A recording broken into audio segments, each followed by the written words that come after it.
Indian নেভিতে SSC officer মানে short service commission অফিসারের notification বের হয়েছে। দুটো পেজের মধ্যে নোটিফিকেশন, খুবই ক্ষুদ্র ক্ষুদ্র লেখা, ঠিক আছে? তো জুম করে করে তোমাদেরকে যে জায়গাগুলি তোমাদের প্রয়োজন সেই জায়গাগুলি দেখিয়ে দেবো। প্রথমে দেখো এখানে পোস্টের নাম, তারপর হচ্ছে কোয়ালিফিকেশান, তারপর ভ্যাকেন্সি, কয়টা ছেলে কয়টা মেয়ে, তারপর বয়স, এরকম করে দেওয়া আছে। তো আমি জুম করে তোমাদেরকে দেখিয়ে দেবো। অনলাইনে অ্যাপ্লাই করতে হবে। 25 জুন থেকে অ্যাপ্লাই শুরু হয়েছে, ঠিক আছে? তোমাদের ট্রেনিং যেটা হবে ইজিমালা নেভাল ট্রেনিং একাডেমি, ইজিমালা, কেরালাতে হবে, ঠিক আছে? অ্যাপ্লাইয়ের লাস্ট ডেট 27 জুলাই 2026, ঠিক আছে? তো অ্যাপ্লাইয়ের ডেটটা তোমরা পেয়ে গেলে। এবার হচ্ছে ব্রাঞ্চ এবং কোয়ালিফিকেশান। যেমন প্রথম ব্রাঞ্চ হচ্ছে এক্সিকিউটিভ ব্রাঞ্চ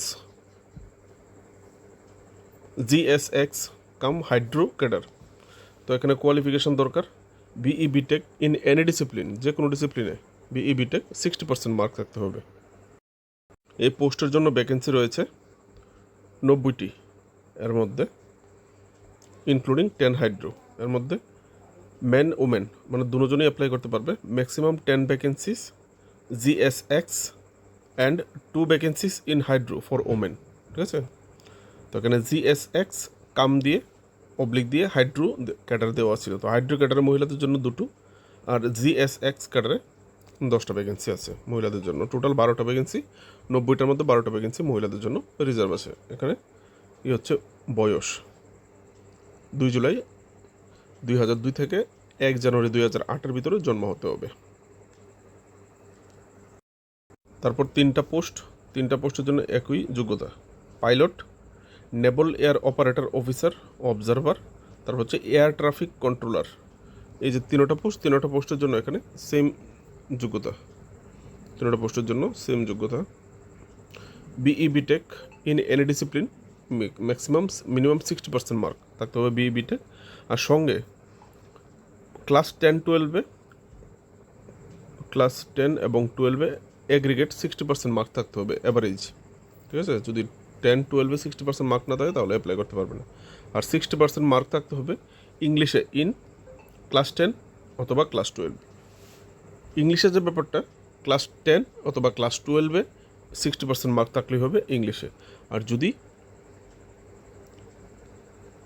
নর্মাল যে পাস যেটা অ্যাভারেজ, সেটা 60% থাকতে হবে। আই হোপ তোমরা বুঝতে পেরেছো। তো এই পোস্টের জন্য কী কয়টা যোগ্যতা রয়েছে? ভ্যাকেন্সি পাইলটের জন্য 25টা ভ্যাকেন্সি, যার মধ্যে মহিলাদের জন্য 3টা পোস্ট রিজার্ভ আছে ম্যাক্সিমাম, ঠিক আছে? এর বেশি হবে না, 25টার মধ্যে 3টা। তারপর হচ্ছে নেভাল এয়ার অপারেশন অফিসার, 18টা পোস্ট, 18টার মধ্যে 3টা পোস্ট মহিলাদের জন্য রিজার্ভ। আর এখানে তারপর যেটা হচ্ছে air traffic control, man women, এখানে কিন্তু স্পেসিফাই করা হয়নি কয়টা পুরুষ কয়টা মহিলা, ঠিক আছে? আর ডেটটা এখান থেকে দেখে নেবে। এখান থেকে পাইলটের জন্য 2003 থেকে 2008-এর ভিতরে জন্ম হতে হবে, এবং নেভাল এয়ার অপারেশন অফিসারের জন্য 2003 থেকে 2008, আর এয়ার ট্রাফিক কন্ট্রোলের জন্য 2002 থেকে 2006-এর ভিতরে জন্ম হতে হবে। 3টার জন্য 3টা আলাদা বয়স। তারপর যে পোস্টটা সেটা হচ্ছে লজিস্টিক্সের জন্য BE BTech in any discipline first class মানে 60%, অথবা MBA উইথ ফার্স্ট ক্লাস, অথবা BSc BCom, BSc IT with first class, কিন্তু সঙ্গে along with PG diploma in finance সঙ্গে, ঠিক আছে? বিকম, যদি বিএসসি বিকম বিএসসি আইটি হয়ে থাকো, সঙ্গে তোমাদের লাগছে কি পিজি ইন ফাইন্যান্স, অথবা পিজি ইন লজিস্টিক্স, অথবা PG in supply chain management, অথবা পিজি ইন ম্যাটেরিয়াল ম্যানেজমেন্ট। অথবা যদি কেউ MCA MSc IT first class করে থাকো তাহলেও তোমরা অ্যাপ্লাই করতে পারবে। এগুলি অর দেওয়া আছে, ঠিক আছে? তো লজিস্টিক্সের জন্য কয়টা ভ্যাকেন্সি আছে? 10টা ভ্যাকেন্সি আছে, যার মধ্যে 2টা মহিলাদের জন্য রিজার্ভ আছে। 2 জুলাই 2002 থেকে 1 জানুয়ারি 2008-এর মধ্যে জন্ম হতে হবে লজিস্টিক্সের জন্য। তো এরপরে যে পোস্টটা হচ্ছে নেভাল আর্মামেন্ট ইন্সপেক্টরেট ক্যাডার, এর জন্য বিই বিটেক লাগছে 60% মার্কের সঙ্গে। এবার স্ট্রিম দেখো, এই বক্সের মধ্যে যতগুলি স্ট্রিম দেওয়া আছে এর মধ্যে যে কোনো একটা স্ট্রিমে হলেই হবে, ঠিক আছে? বিই বিটেক 60% মার্কের সঙ্গে হলেই হবে এই নেভাল আর্মামেন্টে। অথবা যদি কেউ পোস্ট গ্রাজুয়েট করে থাকো ইলেকট্রনিক্স ফিজিক্সে, তাহলেও তোমরা অ্যাপ্লাই করতে পারবে, বিই বিটেক না থাকলে হবে। সঙ্গে তোমাদেরকে সেম ওই কোয়ালিফিকেশনটা লাগছে। ক্লাস 10 এবং 12-এ অ্যাভারেজ 60%, ক্লাস 10 60%-এর সঙ্গে পাস করতে হবে, 12-ও 60%-এর সঙ্গে পাস করতে হবে। কিন্তু ইংলিশে 60% পেতে হবে শুধু, হয় মাধ্যমিকে নয় 12-এ। কেউ দুটোটাতে পেলে কোনো অসুবিধা নেই, না হলে কেউ দুটোটার মধ্যে একটাতে ইংলিশে 60% পেলেই হবে এই অ্যাভারেজ 60% মার্কের মধ্যে। ঠিক আছে, আশা করি বুঝতে পেরেছো। তো নেভাল আর্মামেন্ট ইন্সপেক্টরেট ক্যাডারের জন্য 14টা ভ্যাকেন্সি আছে এখানে, 14টা ভ্যাকেন্সি আছে। ঠিক আছে, জুম করতে হচ্ছে বন্ধুরা, চলে যায় ফিসটা। তো 14টা ম্যান ও ম্যান, এখানে ক্লিয়ার করা হয়নি কতটা পুরুষ এবং কতটা মহিলাদের জন্য রিজার্ভ আছে। 2 জুলাই 2002 থেকে 1 জানুয়ারি 2008-এর ভিতর জন্ম হতে হবে। Next education stream, education department, এখানেও ভাগ ভাগ আছে কোয়ালিফিকেশনের উপর ভ্যাকেন্সি। ঠিক আছে, প্রথম যে এখানে দেখো 3টা বক্স করা আছে। প্রথম এমএ হিস্ট্রি, এই যে এমএ হিস্ট্রি, এটা পর্যন্ত একটা বক্স। ঠিক আছে, এখানে এটা পর্যন্ত এক যোগ্যতা। এখান থেকে যে উপরের যোগ্যতাগুলি, এগুলির জন্য 5টা ভ্যাকেন্সি আছে এখানে। ঠিক আছে, এখানে দেখো 5টা ভ্যাকেন্সি আছে। তো কী কী থাকছে, এডুকেশন এমএসসি অথবা এমএ উইথ 60% মার্ক ইন ম্যাথমেটিক্সে, হয় operational research with physics in BSc, অথবা বক্স আরেকটা দেওয়া আছে এমএসসি অথবা এমএ উইথ ম্যাক্সিমাম 60%, মানে 60% চাওয়াই হয়েছে, ইন ফিজিক্স অথবা অ্যাপ্লাইড ফিজিক্স, যেটার মধ্যে ব্র্যাকেটে লেগেছে উইথ ম্যাথমেটিক্স ইন বিএসসি। মানে এমএসসিতে তুমি করেছই, বিএসসিতে ম্যাথমেটিক্স থাকতে হবে। এই ফিজিক্স এবং অ্যাপ্লাইড সায়েন্সে তুমি এমএসসি যদি করে থাকো, এমএ করে থাকো, সঙ্গে তোমাকে বিএসসি ইন ম্যাথমেটিক্স থাকতে হবে। অথবা এখানে অবলিক দেওয়া আছে, আমি এর মধ্যেই এখানে অবলিক দিয়ে আবার বলা হয়েছে ম্যাটেরিওলজি। ঠিক আছে, ম্যাটেরিওলজি দেওয়া আছে, অথবা ওশিয়ানোগ্রাফি অথবা অ্যাটমসফিয়ারিক সায়েন্স। অ্যাটমসফিয়ারিক, এই 3টা ডিসিপ্লিনের ক্ষেত্রে with physics math in BSc, মানে বিএসসিতে ফিজিক্স এবং ম্যাথ থাকতে হবে। ঠিক আছে, প্রথম যেটা হচ্ছে যদি এমএসসি থেকে থাকে ফিজিক্স এবং অ্যাপ্লাইড ফিজিক্সে, সেই ক্ষেত্রে তোমাকে ম্যাথ থাকতে হবে বিএসসিতে। ঠিক আছে, তারপর অবলিক দেওয়া হয়েছে, এখানে অবলিক দিয়ে বলা হয়েছে মেটেরোলজি, ওশিয়ানোলজি, অ্যাটমসফিয়ারিক সায়েন্সে যদি এমএসসি এমএ করে থাকো, সঙ্গে উইথ ফিজিক্স থাকতে হবে, ম্যাথমেটিক্স থাকতে হবে বিএসসি লেভেলে। 5টা ভ্যাকেন্সি। ম্যান ওমেন কতটা ক্লিয়ার করা হয়নি। ম্যান ওমেন 2 জুলাই 2 থেকে 2006-এর মধ্যে জন্ম হতে হবে। তারপর হচ্ছে MA history, MA history 50% mark, MA history 50% mark 5টা পোস্টের মধ্যে আসছে। তারপর হচ্ছে BE BTech with 60% mark mechanical অথবা প্রোডাকশন ইঞ্জিনিয়ারিংয়ে। ঠিক আছে, তারপর BE BTech with 60% mark electrical অথবা ইলেকট্রনিক্সে অ্যান্ড কমিউনিকেশন কাম, আরটা আছে ইলেকট্রনিক্স অ্যান্ড ইনস্ট্রুমেন্টেশন। এই স্ট্রিমগুলিতে 60%-এর সঙ্গে হলেই হবে।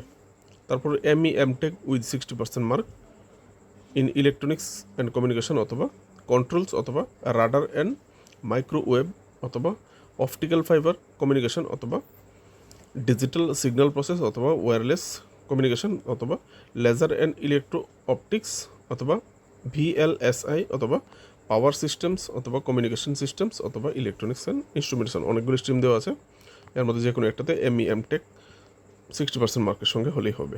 ঠিক আছে, তো এক্ষেত্রে আরও একটা বক্স আছে এখানে ME MTech with 60% mark in thermal অথবা প্রোডাকশন ইঞ্জিনিয়ারিং অথবা মেশিন ডিজাইন অথবা সিস্টেম অ্যান্ড কন্ট্রোল অথবা ম্যানুফ্যাকচারিং অথবা মেকাট্রনিক্স অথবা মেট্রোলজি অথবা ওশিয়ানোগ্রাফি অথবা atmospheric science with physics and mathematics at graduate level. মানে ফিজিক্স এই যে স্ট্রিমগুলিতে যদি এমই এমটেক করেও থাকো, তাহলে গ্র্যাজুয়েট লেভেলে তোমার ফিজিক্স এবং ম্যাথমেটিক্স তোমার থাকতে হবে। তাহলে তোমার জন্য এখানে ভ্যাকেন্সি আছে 8টা ম্যানোমেন, 8টা ভ্যাকেন্সি আছে ম্যানোমেন। ঠিক আছে, 8টা ভ্যাকেন্সি ম্যানোমেন। তো 2 জুলাই প্রথম যে 2টা কোয়ালিফিকেশান, এখানে এইজের ব্যাপার আছে। প্রথম যে বিই বিটেক দিয়ে যে পোস্টগুলি চাওয়া হয়েছে এই পোস্টগুলি 2 জুলাই 2002 থেকে 1 জুলাই 2006 ভিতর জন্ম হতে হবে। আর এমটেক দিয়ে যে পোস্টগুলি চাওয়া হয়েছে এগুলি 2 জুলাই 2000 থেকে 1 জুলাই 2006 ভিতর জন্ম হতে হবে। 2 বছর রিল্যাক্সেশন আছে এমএ করার জন্য, ঠিক আছে। তো তারপর চলে যাচ্ছি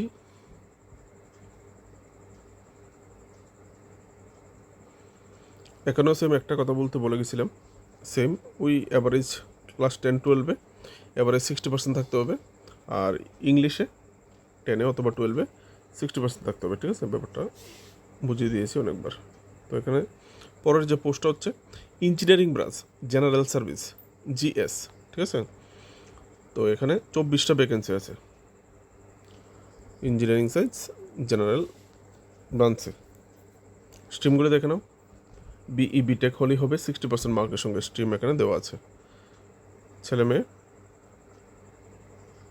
মহিলাদের জন্য 4টা পোস্ট রিজার্ভ আছে 24টার মধ্যে, মানে 20টা পুরুষদের জন্য।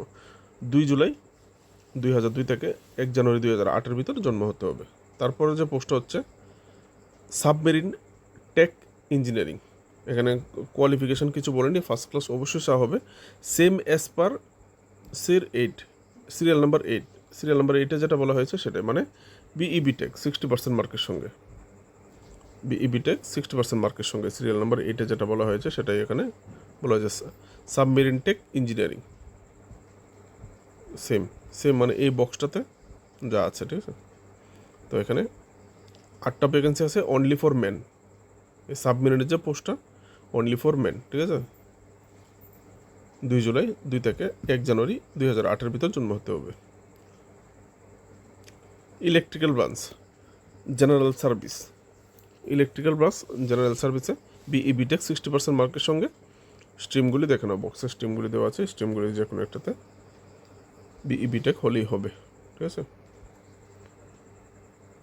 এখানে ভ্যাকেন্সি আছে 32টা, কোনটাতে ইলেকট্রিক্যাল ব্রাঞ্চ জেনারেল সার্ভিস 32টা ভ্যাকেন্সি। মহিলাদের জন্য 5টা পোস্ট রিজার্ভ আছে, পুরুষদের জন্য 27টা। 2 জুলাই 2002 থেকে 1 জানুয়ারি 2008-এর ভিতর জন্ম হতে হবে। তারপর হচ্ছে submarine tech electrical, same serial number 10। Serial number 10-এ যেটা বলা হয়েছে একদম সেম, মানে বিই বিটেক 60% মার্কের সঙ্গে এখানে যা দেওয়া হয়েছে এরকম সিরিয়াল নাম্বার 10-ও সেম সেম। তো সাবমেরিন টেক এখানে সাবমেরিন যে পোস্টগুলি শুধু পুরুষ, ঠিক আছে, কারণ জলের নিচে ডুব দিয়ে থাকতে হবে, কতদিন ডুব দিয়ে থাকতে হবে তার কোনো শিওর নেই সাবমেরিনের সঙ্গে, ঠিক আছে। জলের নিচে ডুব দিয়ে থাকতে হবে, ভয় পেও না, ঠিক আছে। সাবমেরিন জলের নিচেই থাকে, তো কতদিন থাকতে হয় সে শিওর নেই। নেভেল কনস্ট্রাক্টর বিই বিটেক 60% মার্কের সঙ্গে স্ট্রিমগুলি তোমরা এখান থেকে দেখে নাও। 18টা ভ্যাকেন্সি আছে মেন এবং ওমেনের জন্য, স্পেসিফাই করা হয়নি কার জন্য। 2 জুলাই 2002 থেকে 1 জানুয়ারি 2008। এ হচ্ছে শিক্ষাগত যোগ্যতা, বয়স, ভ্যাকেন্সি, ঠিক আছে। এবার যে এসেনশিয়াল পয়েন্টগুলি রয়েছে সেগুলি তোমাদের প্রোভাইড করে দেবো। ভিডিওটা অলরেডি 13 মিনিট ক্রস করেছে। এখানে দেখো এজ রিল্যাক্সেশন, এই যে মার্চেন্ট নেভি যে পোস্টটা দেখছো, যারা মার্চেন্ট নেভি পার্সোনাল, যারা মার্চেন্ট নেভিতে ডিউটি করে, যারা যে মালবাহী জাহাজগুলিতে যারা ডিউটি করে মার্চেন্ট নেভি, তাদের বয়স বলা হয়েছে 2 জুলাই 1947 থেকে 1 জানুয়ারি 2008-এর ভিতরে হলে হবে। তাদেরকে বয়সের শিথিলতা দেওয়া হয়েছে মার্চেন্ট নেভিতে, ঠিক আছে। তাছাড়া কমার্শিয়াল পাইলট লাইসেন্স যাদের আছে, CPL holder, commercial private licence holder, তাদেরকেও বয়সের একটু শিথিলতা দেওয়া হয়েছে। 2 জুলাই 2002 থেকে 1 জুলাই 2008-এর ভিতর জন্ম হলেও অ্যাপ্লাই করতে পারবে, ঠিক আছে।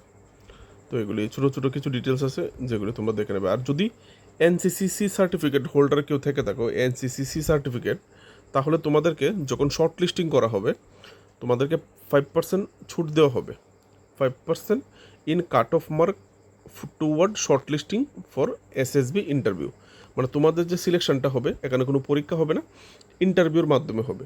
তো ইন্টারভিউর কাদেরকে নেওয়া হবে, সবাইকে ইন্টারভিউতে ডাকা হবে না। তোমার যে যোগ্য মানে যে কোয়ালিফিকেশান তুমি সাবমিট করবে তার যে মার্ক থাকবে তার মার্কের উপর বেসিস করে তোমাকে শর্ট লিস্টিং করা হবে, কাদের কাদের ইন্টারভিউতে ডাকা হবে।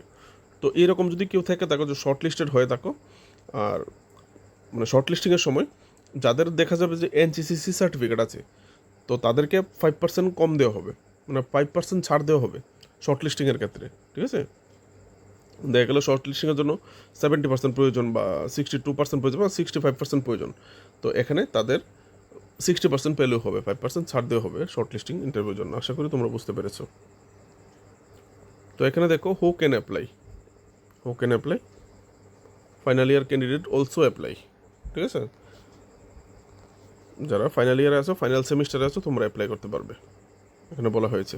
তো তোমাদের যারা ফাইনাল ইয়ারে আছো, ফাইনাল সেমিস্টারে আছো, তোমাদের ফাইনাল ইয়ারে অথবা ফাইনাল সেমিস্টারে অবশ্যই 60% মার্ক থাকতে হবে, যে ক্রাইটেরিয়া চাওয়া হয়েছে এরকমই থাকতে হবে। ফিফথ মানে লাস্ট সেমিস্টারেও একই রকম মার্কস তোমাদের থাকতে হবে, 60% থাকতে হবে। আর এখানে একটা কথা বলা হয়েছে, একটার বেশি দুটো অ্যাপ্লিকেশন অবশ্যই করবে না। তোমার যদি যোগ্যতা থেকে দেওয়া, multiple application for this course by any candidate will lead to cancellation of his her candidature, ঠিক আছে? একটার বেশি দুইটা অ্যাপ্লিকেশন করে তোমার অ্যাপ্লিকেশন ক্যান্সেল হয়ে যাবে। তো আশা করি এটা বুঝতে পেরেছো। মেডিকেল ফিটনেসের ব্যাপারটা দেখে নেবে, ছোটো ছোটো ডিটেলস। সিলেকশন হবে এসএসবি ইন্টারভিউর মাধ্যমে, শর্ট লিস্টিং করা হবে, ঠিক আছে? ক্যান্ডিডেটকে ইন্টারভিউ করে short list based on the mark obtain candidate, যার যার যে কোয়ালিফিকেশন পাওয়া হয়েছে তার উপর ভিত্তি করে, ঠিক আছে? তারপর BE BTech for candidate who completed final year, BE BTech অথবা BE BTech or final year, mark obtain fifth semester, যে ওই আমি আগেই বলেছি যে ফিফথ সেমিস্টারে তুমি কত পেয়েছো মার্কস তোমাকে বলার জন্য বলা হয়েছে। এর উপর ভিত্তি করে ফিফথ সেমিস্টার মার্কের উপর ভিত্তি করে তোমাকে ডাকা হবে, ঠিক আছে? তো এখানে প্রুফ কমপ্লিটিং ডিগ্রি, তোমার যে ডিগ্রি, তারপর যারা ফিফথ সেমিস্টারে ভর্তি হবে বা লাস্ট সেমিস্টারে, তোমরা যে 60%-এর সঙ্গে পরীক্ষাটা পাস করেছো, ফাইনাল ইয়ারটা পাস করেছো, ফাইনাল ইয়ার পাস করার পর তোমাদেরকে একটা ইমেল করতে হবে। এখানে তোমার পাস সার্টিফিকেটটা, এটা হচ্ছে ইমেল, যত্ন করে রেখে দেবে। যদি এই ধরনের ক্যান্ডিডেট কেউ এখানে থাকো, এটা তোমার কাজে লাগবে। নোটিফিকেশানটা সেভ করে রাখবে, নোটিফিকেশান সেভ না থাকলেও এটা যেন না হারায়, এই ইমেল অ্যাড্রেসটা, ঠিক আছে? এখানে মেল করতে বলা হয়েছে তোমার শিক্ষাগত যোগ্যতাটা। তো ইন্টারভিউতে ডাকা হবে, মোবাইল নাম্বার, ইনচার্জদের mobile, email number, till process, তোমার যে mobile number, email ID form fill আপের সময় দেবে, সেটাকে যতদিন পর্যন্ত রিক্রুটমেন্ট প্রসেস কমপ্লিট না হচ্ছে সেটাকে না পরিবর্তন করার জন্য বলা হচ্ছে, কারণ এখানে তোমার সব ডিটেলস আসবে, কোথায় সিলেকশন হয়েছে, কোথায় কী হবে, কোথায় ইন্টারভিউ হবে, সব কিছু ডিটেলস এখানেই তোমার আসবে, ঠিক আছে? দেখে নেবে। এসি 3 টায়ার ভাড়া দেওয়া হবে, ঠিক আছে? AC 3 tier fare admissible for the SSB interview, ঠিক আছে? তো এর জন্য তোমাকে বলা হয়েছে তোমার যে ব্যাংকের পাসবুক আছে, পাসবুক যেখানে আইএফএসসি কোড, অ্যাকাউন্ট নাম্বার, সব ডিটেলস দেওয়া আছে, সেই পেজটা সঙ্গে নিয়ে যেতে, ঠিক আছে? জেরক্স কপি দিয়ে দিলে তোমাদেরকে টাকাটা ফিরিয়ে দেওয়া হবে, ঠিক আছে? ট্রেনের ভাড়াটা দেওয়া হবে। তো মোটামুটি যে ডিটেলস এখানে তোমার দরকার ছিল আমি কিন্তু তোমাদেরকে প্রোভাইড করে দিয়েছি। না, সবচেয়ে যেটা প্রয়োজন, বেতনটা কত দেওয়া হচ্ছে, ঠিক আছে? যার জন্য এত পরিশ্রম, এত কিছু, সেটা কত দেওয়া হচ্ছে। 2 বছর প্রবেশন পিরিয়ড হবে, টাকা দেওয়া হচ্ছে এখানে 1,20,000 টাকা ইন হ্যান্ড অ্যাপ্রক্সিমেটলি শুরুতে, ঠিক আছে? 1,20,000, তারপর তো বাড়তেই থাকবে, লেফটেন্যান্ট র্যাঙ্কে জয়েন করবে, তারপর বাড়তে থাকবে, ঠিক আছে? তো এই ছিল মোটামুটি